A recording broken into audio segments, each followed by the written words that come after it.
So today I'm going to be going over algebra basics. So first of all, let's start off by doing collecting like terms questions. So the first question is 3x plus 4x. So as they are both got x next to the number, I can simply just add them together. So 3x plus 4x would become 7x because you just add the 3 and 4 to get 7 and add the x on the end. That only applies because they are both x. Say we had 3a plus 4b, you cannot simplify that because they're different like terms. But because 3x and 4x have the same like terms, we can just add them together to get 7x. Okay, next question. 5a minus 2a plus 7. So for this, we can just do 5a minus 2a, which is 3a, because they are like terms, so we just did a 5 minus a 2. But 7 doesn't have any common things, so it's just add the 7, as we cannot simplify the 3a plus the 7, as they are completely different terms. Okay, so next question. We've got 6p minus 2p plus 3p minus 5. So let's collect the like terms. So 6p minus 2p, that'd be 4p, plus the 3p, that'd be 7p. And then we've just got minus 5, there's no like terms for that. So the answer would just be 7p minus 5. Okay, so we're now going to move on to expanding questions. So this question is expand 3 brackets 2x plus 5. So when you're expanding, what you do is you multiply by the 3 by the first thing in the bracket and the second thing in the bracket. So if we multiply 3 by the first thing in the bracket, that would be 6x. And if we multiplied 3 by the 5, that would be 15. So it'd be 6x plus 15. So whenever you're doing this type of question, you multiply the thing outside the bracket by the first thing and the second thing. Okay, so next question. Expand and simplify 4 brackets x minus 2 plus 3 brackets x plus 5. So let's do the left hand side first. So 4 multiplied by x would be 4x. 4 multiplied by minus 2 would be minus 8. And then we do the second side. So 3 multiplied by x is 3x. And 3 multiplied by 5 is 15. Okay, so now we've got our answer, we need to simplify it. So we do the 4x plus the 3x, which is 7x. And we do the 15 minus the 8, which is 7. So what you do is you collect the like terms, so the x's and the integers. Okay, so we're now going to move on to some basic factorisation. So the first question is to factorise 6y plus 9. So what you want to do is think of the highest common factor of 6y and 9. So I know that 3 goes into both 6y and 9. So if it was 6y plus 9y, the highest common factor would be 3y, but as it's only 6y plus 9, it's only 3 for the highest common factor. So 3 goes into 6y 2 times, but we need to remember it's going to be 2y. So what you do is you do the 6y divided by 3, which is 2y, and then 9 divided by 3 is 3. So the final answer would be 3 brackets 2y plus 3. A good way to check it is by multiplying it out. So if we do 3 multiplied by 2y, that is 6y. And if we do 3 multiplied by 3, that is 9. So by expanding it, you should get the first answer. So that is a good way to double check it. So by expanding and checking it, we know that the final answer is 3 brackets 2y plus 3. You don't have to check your answer, but it's a good way not to lose any silly marks. Next question, factorise 12m minus 18. The highest common factor of 12m and 18 is 6. So we do the 12m divided by 6, which would be 2m. And we do the 18 divided by 6, which would be 3. So the final answer would be 6 brackets 2m minus 3. So now let's move on to solving equations. Okay, so 5x is equal to 35, but we want to work out what x is equal to. So on the left hand side, we have divided it by 5. So therefore, on the right hand side, we're also going to have to divide by 5. And 35 divided by 5 is 7. So x is equal to 7. So whatever you do to the left, you must also do to the right. Next question. X over 4 plus 3 equals 8. So first of all, I would minus the 3 from both sides. So we get x over 4 is equal to 5. Okay, so now we can multiply each side by 4 to get x is equal to 20. And a good way to double check your answer is substitute what x is into the equation. So we worked out that x is 20, so 20 over 4 plus 3 is equal to 8.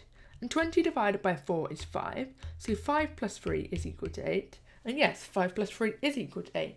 So therefore, that seems reasonable and it is correct. So that is a good way to double check your answer in the exam. Okay, next question. 3y minus 5 is equal to 16. So first of all, you want to add 5 to both sides. Then we get a 3y is equal to 21. So now we can divide both sides by 3 to get that y is equal to 7. Okay, next question. 4 brackets p minus 2 is equal to 20. So first of all, you want to divide both sides by 4. So you get that p minus 2 is equal to 5. So now we can just add 2 to both sides to get p is equal to 7. Next question. 6 minus 2k is equal to 10. So we can minus 6 from both sides to get minus 2k is equal to 4. So now if we divide both sides by negative 2, we get k is equal to negative 2, as 4 divided by negative 2 is negative 2. So it's good to double check this one. So if we get 6 minus 2 brackets minus 2 is equal to 10. So 6 plus 4 is equal to 10. As negative 2 multiplied by negative 2 is 4. So that seems correct, and it is. Next question. 3 brackets 2t plus 1 is equal to 33. So first of all, I'll divide each side by 3 to get 2t plus 1 is equal to 11. So now I can minus 1 from both sides to get 2t is equal to 10. And then I can divide by 2 to get t is equal to 5. Okay, we're now going to be doing substitution questions. So if y is equal to negative 3, find 2y squared minus y.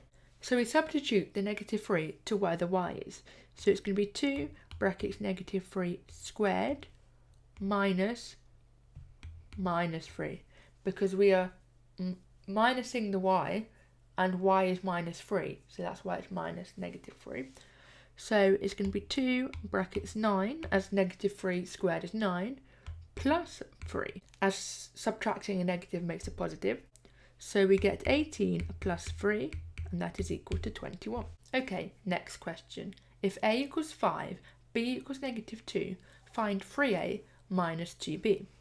So we get 3 brackets 5 minus 2 brackets minus 2. So this is going to be equal to 15 plus 4, as a negative multiplied by a negative is a positive. So that is equal to 19. So 19 would be the final answer. Next question. If x equals 4, find 12 over x plus 3. So let's substitute the 4 to where x is. So 12 over 4 plus 3. So that would be equal to 3 plus 3, which is equal to 6. So the final answer would be 6. Okay, we are now going to move on to some worded problems. So 3 times a number, then add 7 gives 25. Form an equation and find the number. So let's call this number x. So 3 lots of x plus 7 gives 25. So we have made the equation.